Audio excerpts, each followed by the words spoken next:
ایک گاؤں تھا جس میں چند ہی گھر تھے، اور اس گاؤں میں نزدیک ہی قبرستان تھا۔ قبرستان کے نزدیک ایک مال فارم تھا۔ فارم کا مالک اکثر باہر رہتا تھا۔ اس نے اپنے فارم کو ایک ملازم کو سونپا ہوا تھا۔ قبرستان سے تھوڑا آگے چند گھر بھی تھے۔ مال اتنا زیادہ تھا کہ رات کو اس ملازم کو 12-1 بج جایا کرتا تھا۔ ایک دن گاؤں میں فوتگی ہوئی۔ 70 سالہ بزرگ فوت ہو گیا۔ اس کے جنازے کے بعد دفنا دیا گیا۔ رات کے 12 بجے ملازم کام میں مصروف تھا۔ اسے قبرستان کی طرف کسی کو جاتے دیکھا۔ تھوڑا پریشان ہوا، اس وقت کون ہو سکتا ہے؟ پھر سوچا شاید کوئی باہر گیا ہوگا، واپسی پر لیٹ ہو گیا، اس وقت گھر جا رہا ہے۔ یہ سوچ کر اپنے کام میں لگ گیا۔ جب صبح ہوئی، گاؤں میں بات چل رہی تھی کہ کل جو بزرگ وفات پا گیا تھا، شام کو اس کی قبر پر کوئی چھیڑخانی کر گیا۔ مٹی ہٹی ہوئی تھی قبر سے۔ پھر یہ سب نے سوچا کہ شاید کوئی جنگلی جانور ہوگا۔ ملازم نے بھی بات سنی۔ اسے شام کو جاتا بندہ یاد آ گیا۔ معمولی بات سمجھ کر کسی کو نہیں بتایا۔ پھر دن گزرتے رہے۔ تقریباً 22 دن بعد پھر ایک 90 سالہ عورت فوت ہو گئی۔ اس کا جنازہ پڑھا کر دفنا دیا گیا۔ رات کے تقریباً 1 بجے کا وقت تھا۔ ملازم نے پھر سے کسی کو قبرستان جاتے دیکھا۔ اس بار تھوڑا سا آگے جا کر دیکھا تو وہ ایک عورت تھی، کالے برقعے میں تیزی سے جا رہی تھی۔ وہ بہت پریشان ہوا کہ اس وقت عورت کہاں جا رہی ہوگی۔ آگے مزید نہیں گیا کہ عورت غلط نہ سمجھ لے۔ واپس آ کر سوچنے لگا، پھر سو گیا۔ صبح کو جب گھر کی طرف جا رہا تھا ملازم، تو اس نے کچھ لوگوں سے باتیں سنی کہ اس قبر سے بھی چھیڑخانی کی گئی ہے۔ کوئی تو مسئلہ ضرور ہے۔ پورے گاؤں میں خبر پھیل گئی۔ پھر کچھ لوگوں نے کہا کہ قبر کھود کر دیکھا جائے مردہ دفن ہے یا نہیں، لیکن وہاں کے بزرگوں نے روک دیا کہ ایسا کرنا ٹھیک نہیں۔ آگے سے کچھ ایسا ہوا تو پھر کوئی حل ڈھونڈیں گے۔ ملازم نے سوچا ہو نہ ہو یہ اسی عورت کا کام ہے جو فوتگی کی رات ہی مجھے قبرستان میں جاتی دکھتی ہے۔ اس نے عہد کر لیا اگلی بار اس کا پیچھا کروں گا۔ چند دن بعد پھر سے فوتگی ہوئی۔ ایک نوجوان انسان کو ہارٹ اٹیک سے وفات پا گیا۔ اس کے جنازے کے بعد دفنا دیا گیا۔ رات کے 1:30 بج گئے۔ ملازم اس کے انتظار میں بیٹھا تھا اور سوچوں میں گم تھا۔ وہی عورت اسے نظر آئی۔ آج بھی کالے برقعے میں تھی اور قبرستان کی طرف جا رہی تھی۔ ملازم نے سوچا آج پتہ ضرور لگاؤں گا کہ یہ عورت قبرستان کیا کرنے جاتی ہے۔ ملازم اٹھا اور اس کے پیچھے چپ کر کے چلنے لگا۔ وہ عورت آگے آگے جا رہی تھی اور قبرستان کے قریب پہنچ کر رک گئی۔ ملازم ایک جھاڑی کے پاس چھپ گیا کہ کہیں دیکھ نہ لے۔ عورت نے ادھر ادھر دیکھا اور پھر چلنے لگی۔ ملازم تھوڑی دیر چپ رہا۔ جب عورت تھوڑی دور چلی گئی اور نظروں سے اوجھل ہو گئی تو ملازم جھاڑی کے پیچھے سے نکل کے پھر اس کے پیچھے چلنے لگا۔ آس پاس کوئی نہیں تھا۔ دور سے کسی کتے کی بھونکنے کی آواز آ رہی تھی۔ ملازم قبرستان میں داخل ہوا تو کوئی بھی نہیں تھا وہاں۔ اسے ایک دم ڈر لگنے لگا، کہیں کوئی چڑیل نہ ہو، اور وہ ایک درخت کے پیچھے چھپ گیا۔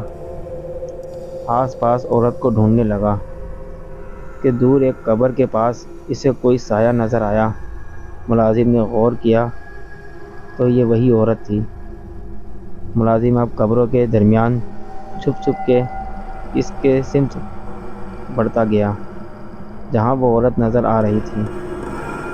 قبروں کے درمیان جھاڑیاں تھیں، جس کی وجہ سے ملازم احتیاط کے ساتھ جا رہا تھا کہ کہیں وہ دیکھ نہ لے۔ وہ عورت ابھی تک وہیں بیٹھی تھی۔ ملازم قریب پہنچا، ایک دم کھڑا ہوا تو وہاں کوئی نہیں تھا۔ وہ عورت پتہ نہیں کہاں غائب ہو گئی تھی۔ ملازم کو پسینہ آ گیا اور خوف سے کانپنے لگا۔ ایک دم پیچھے آہٹ ہوئی۔ ملازم پہلے خوف سے مبتلا تھا اور ڈر کے اس کے منہ سے چیخ نکلی۔ اس نے مڑ کے دیکھا، وہی عورت سامنے کھڑی تھی۔ ابھی وہ سنبھلا ہی تھا کہ اس عورت نے چھرے سے اس پر حملہ کیا۔ ملازم پیچھے کو ہوا، لیکن چھرا اس کے پیٹ کو چیر کر نکل گیا۔ ملازم زمین پر گر گیا۔ وہ عورت آگے بڑھی اور ملازم پر جھک کے اس کا خون پینے لگی۔ ملازم ابھی زندہ تھا۔ اسے اندازہ ہو گیا کہ یہ عورت کوئی چڑیل نہیں ہے۔ ملازم نے دیکھنے کی کوشش کی کہ عورت کا چہرہ نظر آئے۔ عورت نے سر اٹھایا، ملازم کی طرف دیکھا۔ ملازم نے ڈر کے آنکھیں بند کر لیں۔ عورت سمجھی یہ مر چکا ہے، لیکن عورت نے چھری اٹھائی اور ملازم کو دوبارہ مارنی چاہی تو ملازم نے اس کی چھری والا ہاتھ پکڑ لیا۔ اس میں چھری عورت کے ہاتھ سے زمین پر گر گئی۔ ملازم پاس پڑی چھری فوراً ہاتھ میں لے کے اور عورت پر وار کیا۔ چھری عورت کے ہاتھ پر لگی اور عورت ایک دم بھاگی۔ ملازم نے اسے پکڑنے کی کوشش کی، لیکن زیادہ خون بہنے کی وجہ سے ہمت ہار گیا اور بے ہوش ہو گیا۔ صبح گاؤں والے قبرستان کی طرف آئے کہ کہیں پھر کسی نے قبر کے ساتھ چھیڑخانی نہ کی ہو۔ وہاں ملازم کی لاش پڑی تھی اور ہاتھ میں چھرا تھا۔ سب گاؤں والے یہ دیکھ کر خوفزدہ ہو گئے۔ یہ کیسے ہوا؟ اور کچھ کا خیال تھا یہ سب ملازم کرتا ہوگا۔ لاش اسی قبر کے پاس پڑی تھی اور قبر کی مٹی بھی تھوڑی ہٹ چکی تھی۔ اب پورے گاؤں میں چیمہ گوئیاں ہونے لگیں کہ فارم میں جو ملازم تھا وہ قبروں سے مردے نکال کے کھاتا تھا۔ پورے گاؤں میں خوف و ہراس پھیل گیا۔ کچھ لوگوں نے ملازم کو گنہگار سمجھا۔ گاؤں والوں نے ملازم کو دفنا دیا۔ گاؤں کے کچھ نوجوانوں نے، جن کا ملازم کے ساتھ اٹھنا بیٹھنا تھا، یہی کہنا تھا کہ وہ ایک اچھا انسان تھا، ضرور اس کو کسی نے مارا ہے جو قبر کے ساتھ چھیڑخانی کرتا ہے۔ شام ہوتے ہی سناٹا چھا جاتا۔ لوگ گھروں سے نکلتے وقت ڈرتے۔ بچوں کو تو مائیں دن میں بھی باہر نہیں جانے دیتی تھیں۔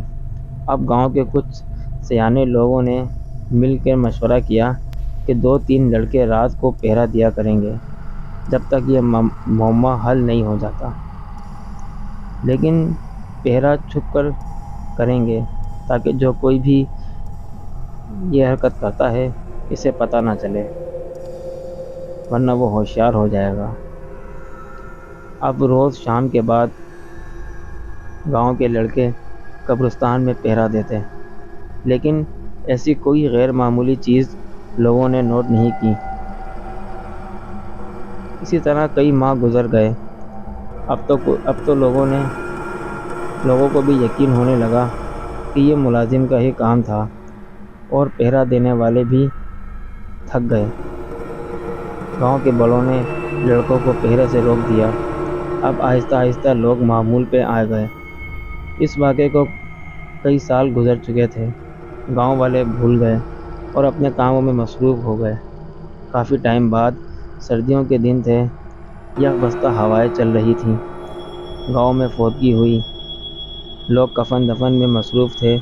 مردے کو غسل و کفن دے کے دفنا دیا گیا اور لوگ سرے شام ہی گھروں کو روانہ ہو گئے۔ ایسے ہی رات کے 1-2 بجے کا ٹائم تھا۔ گاؤں کے بڑے نوجوان بیٹھک میں بیٹھے تھے۔ اکثر گاؤں کے لوگ بیٹھک لگاتے ہیں جہاں بزرگ لوگ پرانے وقتوں کے قصے سناتے ہیں جو ان اور جوان اور بچے غور سے سنتے ہیں۔ آج بھی ایسا ہی ایک بیٹھک لگا ہوا تھا اور سب مرنے والے کو یاد کرتے ان سے وابستہ واقعات ایک دوسرے کو سنا رہے تھے کہ اچانک ان میں ملازم کا کوئی واقعہ نکل آیا۔ سب ایک دم چپ ہو گئے۔ قبر سے چھیڑخانی کی وجہ سے انہیں غصہ تھا۔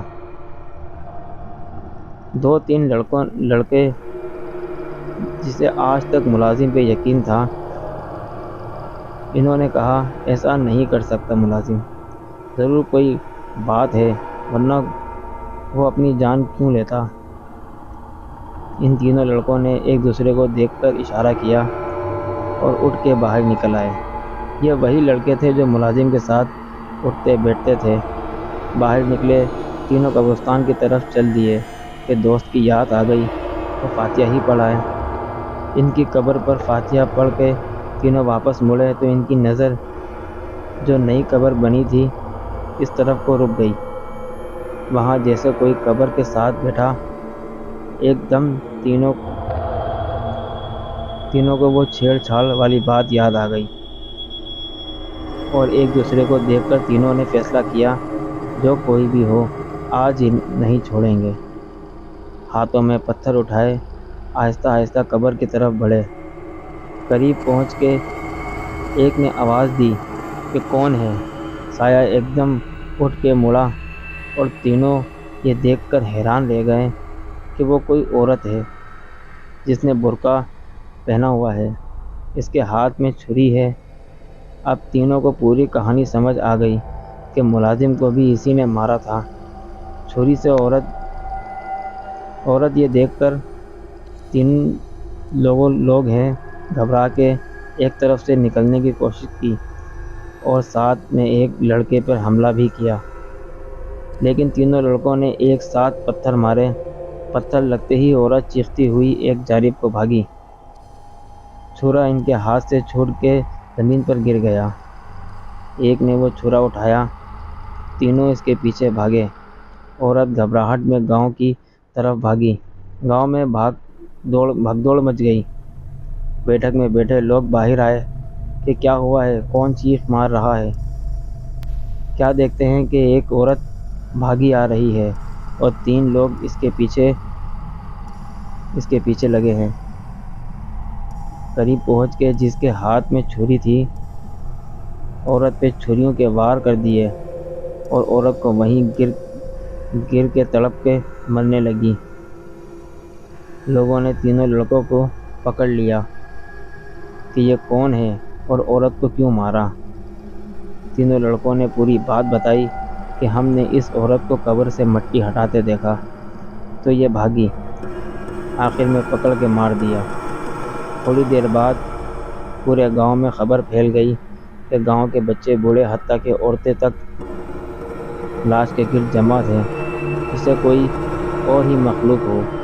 گاؤں کے لوگ غصے میں تھے کہ یہ ہمارے پیاروں کے جسموں کے گوشت کاٹ کے کھاتی ہے، ہم لوگ اسے قبرستان میں دفنانے نہیں دیں گے۔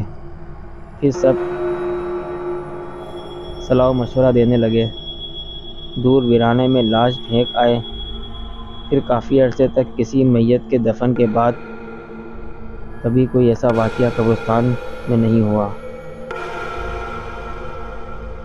ایسے واقعات اور ایسے حادثات اکثر گاؤں دیہاتوں کے اندر ہوا کرتے ہیں اور یہ کوئی نیا واقعہ نہیں ہے۔ انسانی گوشت ہوتا ہی اتنا لذیذ ہے، جسے کوئی ایک دفعہ کھا لے تو وہ چاہتا ہے کہ میں بار بار کھاؤں۔ یہ عورت بھی کسی نہ کسی طریقے سے انسانی گوشت کھاتی ہوگی۔ اب وہ گاؤں اتنا چھوٹا تھا جس کی وجہ سے وہ لوگوں کے مرنے کا انتظار کرتی۔ جب کوئی مر جاتا تو یہ اس کے دفن ہونے کے بعد قبر کھود کر اس کا اس کی جو باڈی ہوتی، اس کی باڈی کو، اس کے جسم کو کاٹ کاٹ کر کھایا کرتی تھی۔